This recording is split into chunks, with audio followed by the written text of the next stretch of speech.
Bien-aimés frères et sœurs en Christ, bien-aimés du Seigneur, et pour tous chrétiens et chrétiennes catholiques du Bénin, et les hommes et les femmes de bonne volonté, je voudrais ici vous présenter la 4e semaine du mois missionnaire, la dernière semaine du mois d'octobre.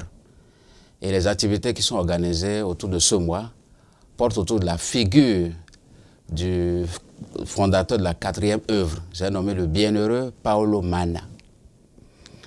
Pour la petite histoire, cette œuvre est née en Italie en 1916 d'un prêtre, un religieux, qui a voulu former une association de prière pour faire en sorte que la flamme de la mission ne s'éteigne pas avec les activités, lorsque l'on s'enfonce dans la pastorale, une fois sur le terrain. C'est là que l'idée est née en 1916. Et c'est devenu ce qu'on appelle aujourd'hui l'Union pontificale missionnaire, qui s'occupe non seulement de former les associations de prêtres, de religieux et religieuses, mais de leur donner l'élan missionnaire, de faire en sorte que dans la formation, il y ait l'élan missionnaire, la flamme missionnaire qui est née durant notre formation au séminaire ou dans les noviciats, puisse être portée pour faire connaître le Christ à l'humanité. Alors donc, nous avons voulu faire connaître cette figure-là. Mais avant de la faire connaître, il faut dire que le canevas qui nous est demandé, le canevas pour vivre le mois missionnaire, est tout simple. On commence d'abord par la prière. Celui qui préside commence d'abord par la prière. Ensuite, on fait le partage, on lit la parole de Dieu et on fait le partage d'évangile. En troisième position, on fait ce qu'on appelle là la connaissance de l'un des fondateurs des œuvres pontificales missionnaires, des OPM. Et ici, pour la 4e semaine, il s'agit de présenter la figure du bienheureux Paolo Manna. Puis après, on fait une dizaine de chapelains, en commençant par le Notre Père, bien sûr, l'Ave Maria, 10 Ave Maria, et puis le Gloire au Père. Et on finit par une petite quête qu'on fait pour les missions. Alors, qu'est-ce que nous pouvons retenir de la figure de cet homme-là? C'est de faire en sorte que son œuvre qu'il a fondée, qu'on appelle l'œuvre de l'Union pontificale missionnaire, et qui est l'âme des missions. Parce que si on n'est pas formé, on ne peut pas arriver ici, en tant que chrétien et chrétienne, participer à la propagation de la foi, en prenant conscience que, comme baptisés, nous sommes envoyés par le Christ. Vous voyez que nous retournons toujours au thème, disons, prophétique et historique du mois missionnaire extraordinaire de 2019.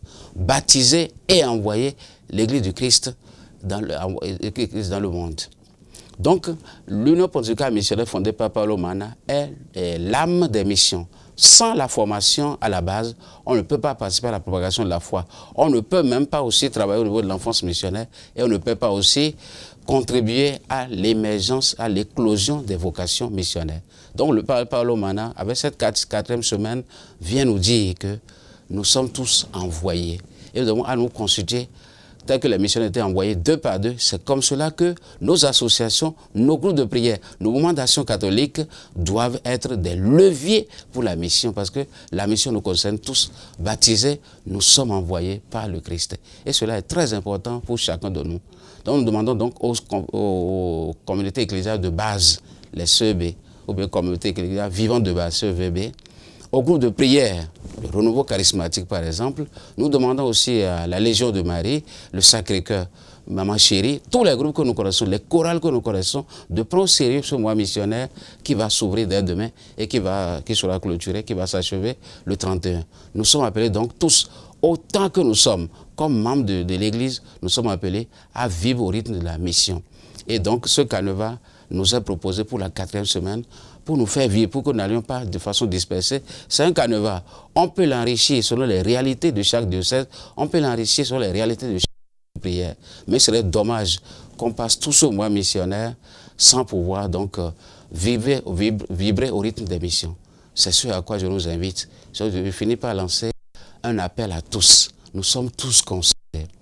Enfants, adultes, vieillards, excusez-moi, le thème, les personnes du 3e âge, et tous autant que nous sommes chrétiens et chrétiens, hommes et femmes, nous avons tous à travailler pour la mission. L'Église est née pour la mission, elle est née pour missionner, elle est née pour aller de l'avant et pour porter la parole du Christ. Le monde qui s'ouvre, nous devons pouvoir apporter l'espérance en un lendemain meilleur à ce groupe-là. Et c'est le thème à notre monde, bien sûr. avec tout ce que nous vivons comme crise, avec ce que notre monde aussi vit comme crise, notre pays vit comme situation pas toujours réalisante au niveau économique, au niveau de l'insécurité aussi, ou de la sécurité, nous avons donc à être, nous, des chrétiens, des porteurs d'espérance, parce que la joie de l'évangile nous habite et on ne donne que ce que l'on a. Nous avons donc à nous remplir d'espérance, afin de porter cette espérance-là à tous les autres. Que le Seigneur nous vienne en aide pour que ce mois soit un mois fructueux et fécond en matière de mission pour chacun de nous, que nous puissions sortir régénérés de ce mois missionnaire. Vous voyez, le Seigneur nous fait un clin d'œil. Le mois missionnaire commence par la figure de Sainte Thérèse de l'Enfant Jésus, patronne des missions. Et le 7 octobre, nous avons la journée, on fait mémoire de Notre-Dame du Rosaire. Le 22 octobre, c'est la fête du pape Jean-Paul II, un grand missionnaire devant l'Éternel.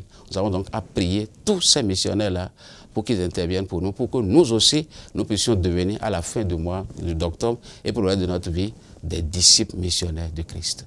Je vous remercie.